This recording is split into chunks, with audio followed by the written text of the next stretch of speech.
अस्सलाम वालेकुम दोस्तों, आप देख रहे हैं Anmol smart cattle farming YouTube channel. और दोस्तों, आज की वीडियो है एक बछड़ी से मुताल्लिक़। ये जो आप देख रहे हैं रेड और ब्लैकिश कलर में ये बछड़ी,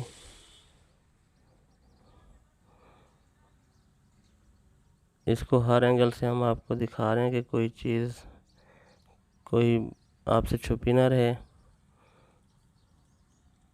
ये देखें, इसकी कोहान, नाफ और झालर बहुत ही किताबी किस्म की इसकी बनावट। खड़े होने का अंदाज़ मैंने देखा तो मुझे तो बहुत अच्छा लगा था। इसका बहुत अच्छी इसकी झालर है। ये देखें जी, सामने से भी देख लें आप इसको।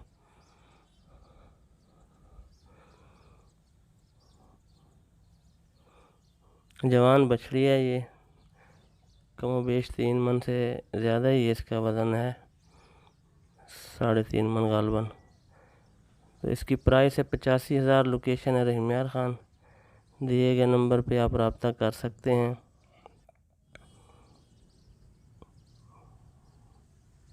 ये देखें जनाब, जवान बछड़ी है, क्रॉस होने के काबिल है। इंटरेस्टेड दोस्त इस नंबर पर रब्ता करके ख़रीद सकते हैं। लोकेशन रहीम यार ख़ान। कार्गो आपके ख़र्चे पे होगी। मज़ीद रेट में कुछ गुंजाइश भी हो सकती है। इसी के साथ इजाज़त। नेक्स्ट वीडियो तक के लिए अल्लाह हाफ़िज़।